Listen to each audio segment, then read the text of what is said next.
A lot of contractors walk into a CMMC assessment believing their POA&M will carry them through. They have open findings. They have a plan. They think that is enough.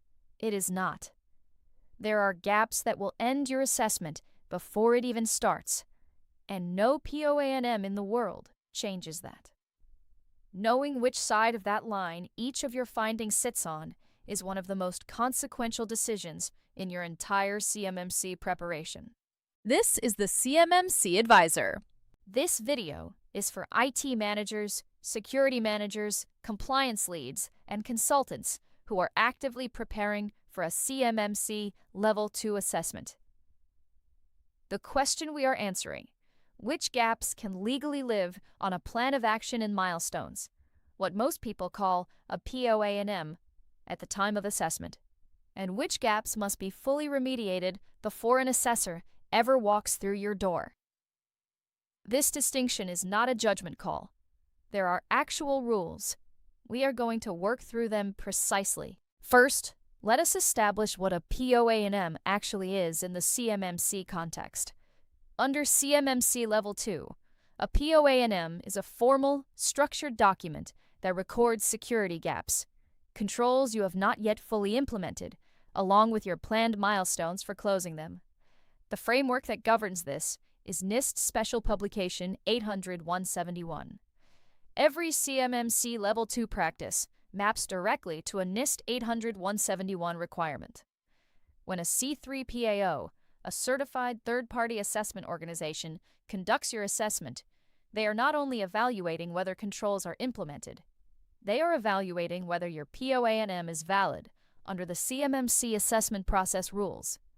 Here is what is at stake. If you enter an assessment with findings you believe are POA&M eligible, but are not, the assessment will not result in a conditional certification.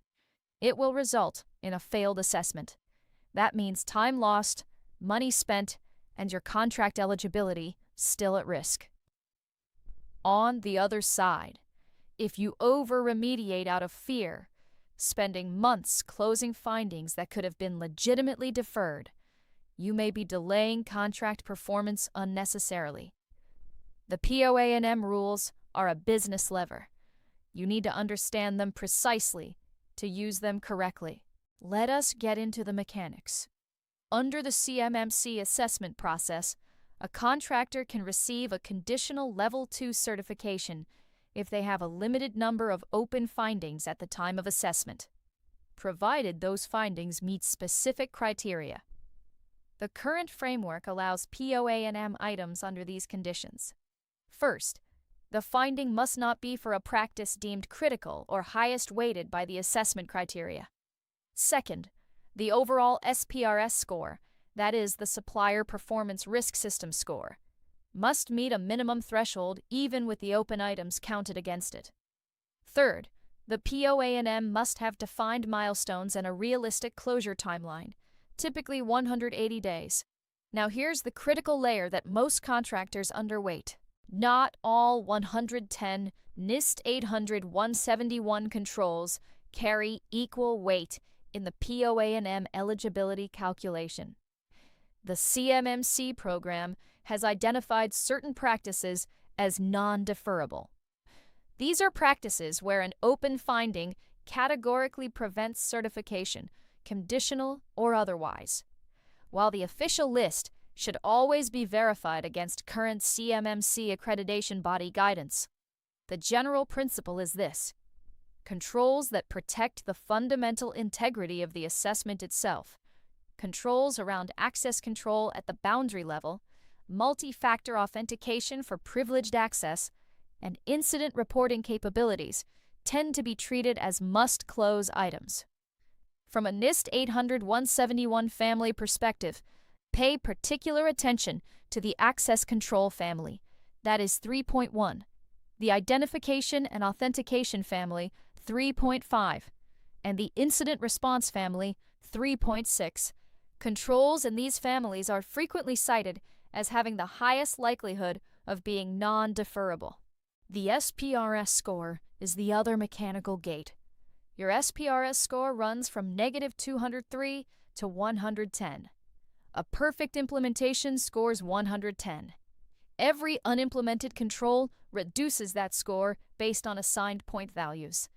The CMMC program requires your SPRS score to be at or above a minimum threshold, with your open POA&M items counted as not implemented, for a conditional certification to be possible.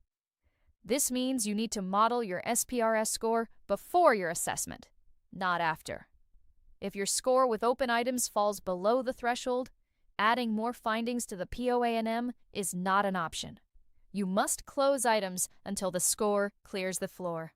For your SSP, your System Security Plan, the POA&M is a living attachment. Every item on it must tie to a specific NIST 800-171 control identifier. Describe the current gap, state the planned remediation approach, name a responsible owner, and carry a milestone date. Vague entries like improve logging, tied to no specific control, will not survive assessor scrutiny. Here is where the real mistakes happen. Mistake 1. Treating the POA&M as a parking lot. Some contractors load every gap they have not remediated onto the POA&M with the intention of sorting it out after assessment. This is backwards. The POA&M must be a credible, bounded document on assessment day, not a catalog of everything unfinished. Assessors evaluate whether your POA&M items are realistic and whether your overall posture is acceptable. A POA&M with 40 open items signals an organization that is not ready. Mistake 2. Not modeling the SPRS score before the assessment. This is one of the most common and most costly errors. Contractors do not calculate what their SPRS score looks like with the POA&M items scored as 0. They discovered during the assessment, or right before it, that their score is below the conditional certification threshold. At that point, you are scrambling to close items under deadline pressure. Model the score early. Mistake 3. Writing POA&M entries that are too vague to be defensible. An assessor reviewing your POA&M will match every entry to a specific NIST 871 requirement.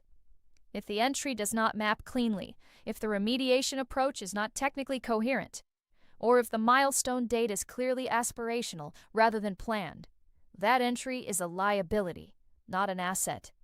Mistake 4. Assuming the same rules apply at CMMC Level 1. Level 1 does not use the same POA&M construct. If you are a sub that also handles only FAR 52.204-21 scope, the rules are different. Do not conflate the frameworks. Mistake 5. Conflating a weakness with a finding.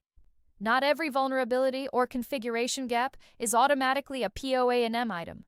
Some gaps are addressed through compensating controls documented in the SSP. If a compensating control genuinely meets the intent of the requirement, it does not belong on the POA&M as an open finding. Misclassifying compensating controls as open gaps inflates your POA&M and deflates your SPRS score unnecessarily. Here is your implementation sequence. Step 1. Conduct a gap assessment mapped to all 110 NIST 800-171 requirements and document every finding against a specific control identifier. No control family left unexamined. Step 2. For each finding, classify it as one of 3 things: fully implemented, implemented with compensating control, and documented in the SSP, or a genuine gap requiring remediation. Only genuine gaps belong on the POA&M. Step 3. Model your SPRS score with all genuine gaps counted as not implemented. Use the official SPRS point weights. If that score falls below the conditional certification threshold, you do not have a POA&M problem. You have a remediation sequencing problem. Prioritize closures by SPRS impact, not by ease. Step 4. Cross-reference your open findings against current CMMC guidance on non-deferrable practices.